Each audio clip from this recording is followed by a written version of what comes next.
Boa noite, gente. Tudo bem? Eu sou Carla. A maioria de vocês já me conhecem. Quando não ouviram falar meu nome, eu sou professora de vocês. Então, mas mesmo assim eu vou me apresentar. Sou professora de Ciências Humanas. Sou professora especificamente de História e do segundo e do primeiro ano. Fui convidada para poder participar com vocês desse momento, dessa formação.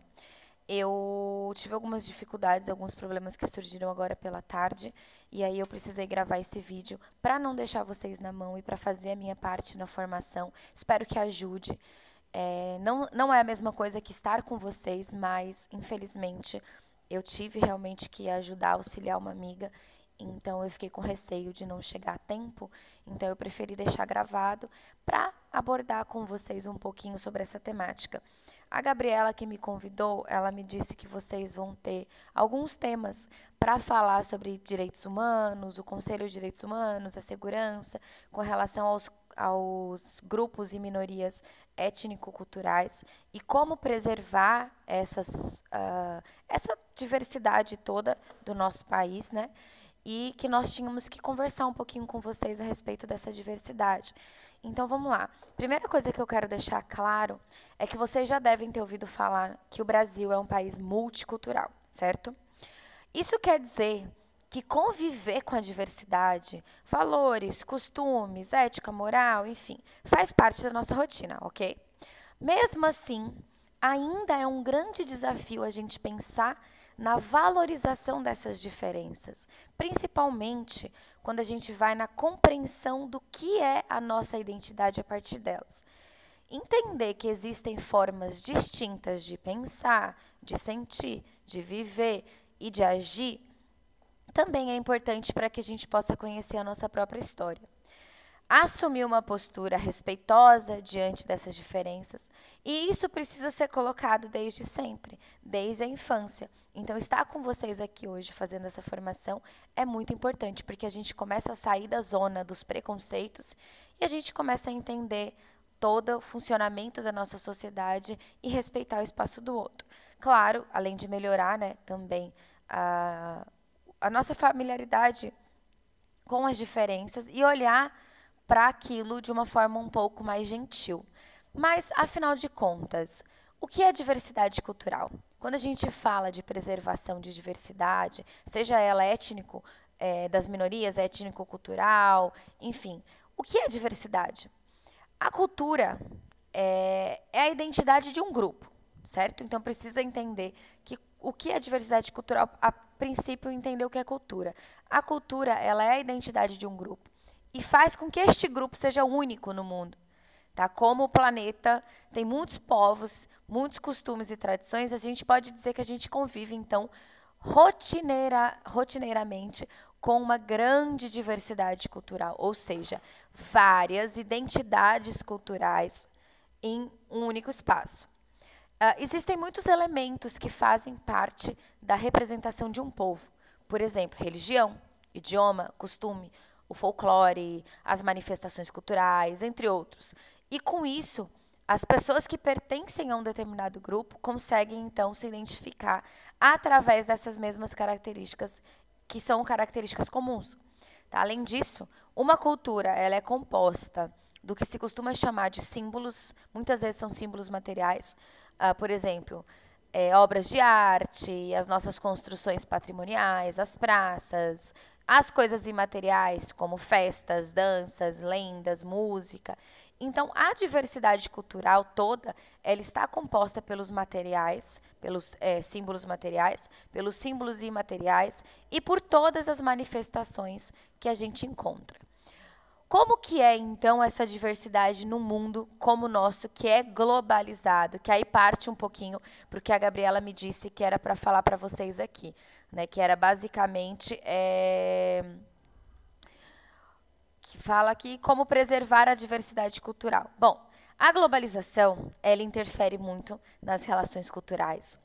Isso porque todas as pessoas de todos os lugares do planeta se conectam, seja de forma economicamente ou culturalmente. Consequentemente, elas também vão ter influência naquilo que o outro produz, naquilo que o outro faz, na própria cultura já estabelecida do outro. Essa proximidade no mundo globalizado ela pode ser muito benéfica, já iria dizer Eric, né, sobre globalização, porque ela permite que as pessoas aprendam e se expandam ali dentro dos seus horizontes de pensamento. Mas ela também pode ser muito complicada, né? Então, por exemplo, os nossos meios de comunicação, eles exercem um papel extremamente significativo na disseminação de diferentes conhecimentos. A televisão, a internet, todas as plataformas sociais hoje em dia faz com que a gente troque muito, né? Essa dinâmica, ela se tornou muito mais intensa com a internet. Anderson tá aí, não me deixa mentir. Na nossa época, era SMS no máximo. E olhe lá, hein? Acho que Anderson ainda é de uma época mais antiga. Enfim. Mas hoje em dia, é permitido um contato muito mais direto com pessoas do mundo todo. A gente tem as vantagens, claro, são, né, as possibilidades de conhecimento, mas a gente também tem problemas, como, por exemplo, cyberbullying, ou, enfim, dificuldades que vão sendo enfrentadas aí ao longo dessa tecnologia. Mas a troca de saberes e a convivência, se ela é feita de uma forma harmoniosa, ela permite que as nossas relações elas fiquem melhores, para que a nossa sociedade seja cada vez mais desenvolvida em vários aspectos, tá? Mas por que compreender isso é importante? É importante a gente entender que nós vivemos num país de dimensões continentais, no nosso caso, o Brasil. E por isso é importante que vocês entendam desde cedo a reconhecer que saberes e costumes, eles têm que ser respeitados. Saberes religiosos, a gente aprende muito isso em ética e direitos humanos, aprende em história também. O reconhecimento e a preservação dessa diversidade, elas são tão importantes que vocês devem saber, por exemplo, que a Declaração Universal da Unesco sobre Diversidade Cultural, ela trata especificamente desse tema, ela foi aprovada em 2001, para pelo menos 185 Estados-membros na época, e ela tem o objetivo de valorizar os saberes, garantindo o respeito de todas as pessoas, independente das suas distinções. Então, nós vemos que, além de reconhecer e conhecer essas diferenças, é importante ter a oportunidade de conviver com elas e de respeitar elas. Então, a gente tem aí uma declaração universal que vai falar sobre essa diversidade cultural. Bom, e falando, então, de diversidade e cultura, não tem como a gente, então, não focar um pouco mais sobre as minorias. Mas, para a gente poder falar sobre minorias, a gente precisa também entender o que a gente chama de minorias. Minorias são, ironicamente, quantitativamente, a maioria da população. O termo minoria, ele vai se referir na sociologia e na história a grupos sociais historicamente excluídos. Por isso, minoria, mas não significa quantitativamente menor, tá? Então, esses excluídos do processo de garantias de direitos básicos, seja por questões étnicas, origem, financeiras, gênero, sexualidade, enfim, todos eles entram no conceito de pessoas que se encontram em uma situação de vulnerabilidade, até idosos, portadores de necessidades especiais, enfim.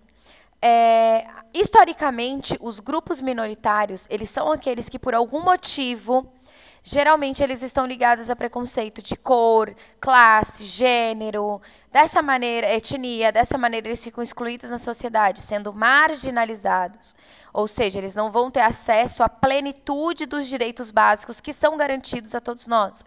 Nesse sentido, a gente pode colocar, por exemplo, a população negra, que na condição de minoria, durante o período aí do colonialismo europeu, que a gente está estudando no 2º ano, os africanos eles foram capturados, vendidos como escravizados, trazidos para cá, inseridos numa sociedade que não respeitou a minoria, que não respeitou a particularidade de cada um e nem a sua questão de etnia, que nós já conversamos e dissemos que cada um deles tinha uma tribo diferente, eles foram misturados e muitas vezes eles não se conversavam, tá? Só que no Brasil foram mais de 300 anos de escravidão de negros.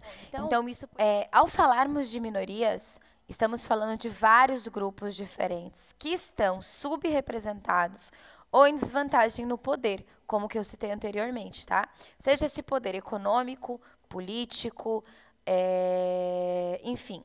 Essas características, elas envolvem grupos minoritários, étnicos, nacionais, sociais, de gênero, ou seja, uma gama, tá? Quando a gente fala de minorias étnicas, a gente pode citar negros, indígenas ou até outras formas de denominações que fujam dessa denominação branca.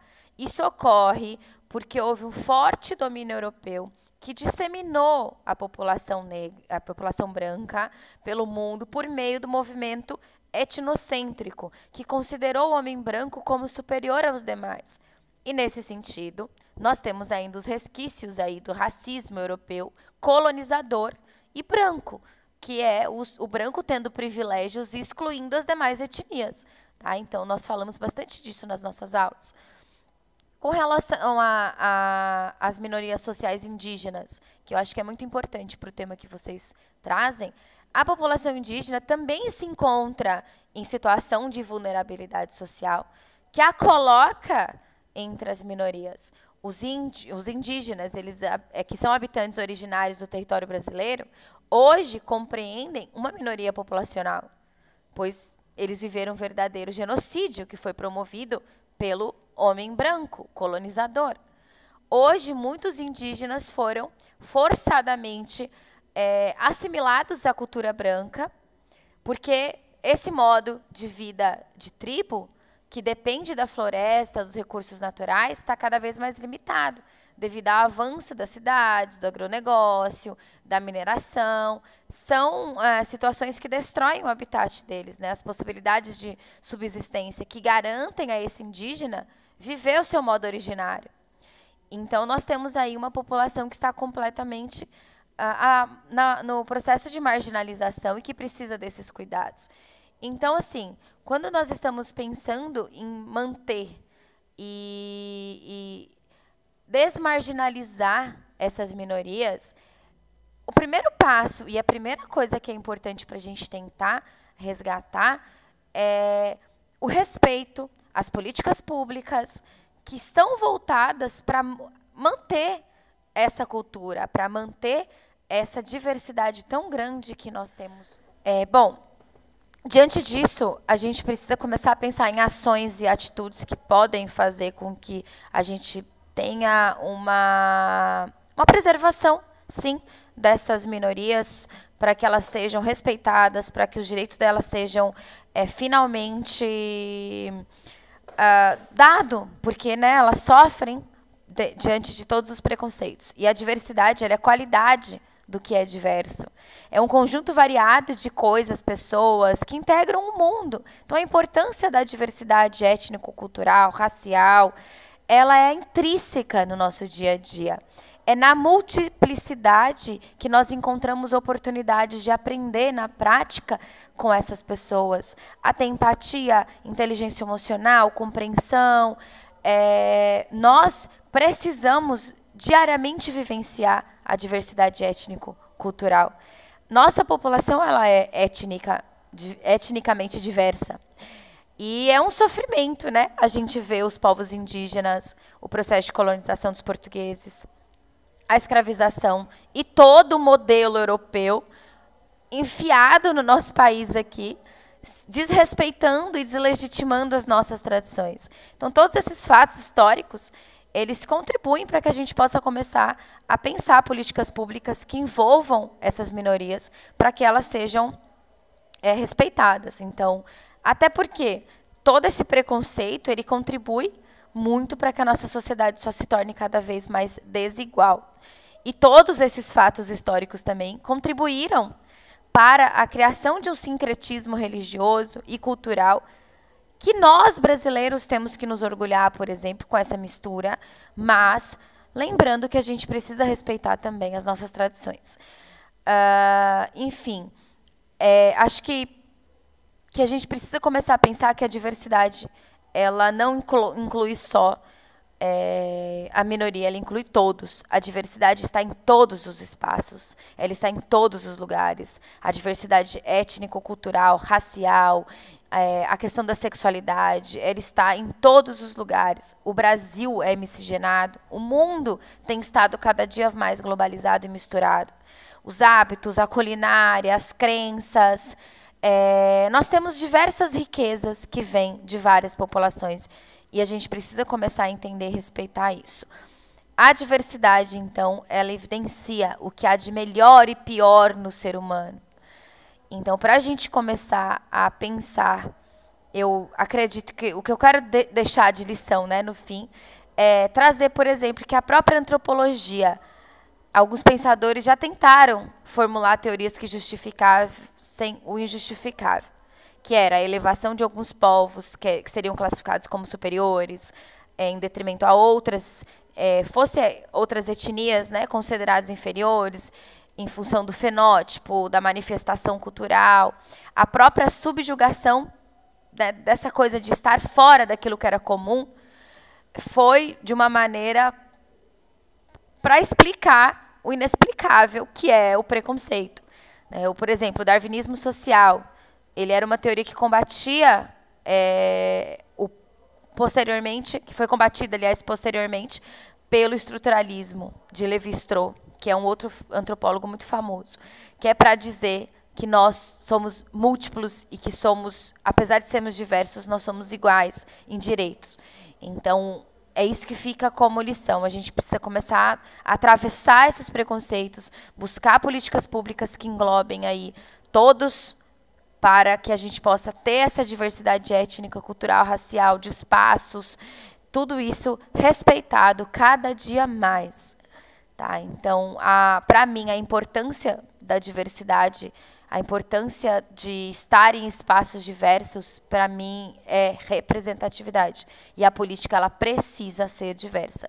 Então, para a gente começar a falar sobre isso, a gente precisa começar a falar de política, porque política é importante, política é o que vai levar as nossas ideias para frente, as nossas mudanças e nossas necessidades. Bom, eu acho que já ficou grande. Eu espero que eu tenha conseguido trazer o que vocês pediram. A Gabriela mandou muitos textos, muitas coisinhas, então eu trouxe só uma parte do que é diversidade, do que é cultura, para ver se vocês conseguem ter uma noção. Espero que Anderson aí possa contribuir também. E mais uma vez, peço desculpas por não estar presente, mas realmente eu ia chegar muito tarde, então eu deixei esse vídeo, editei no horário de trabalho, corrido, para conseguir estar com vocês aqui, produzir conhecimento e dizer que é um prazer e um privilégio imenso tê-los aqui. Bom? Um beijo e até a próxima.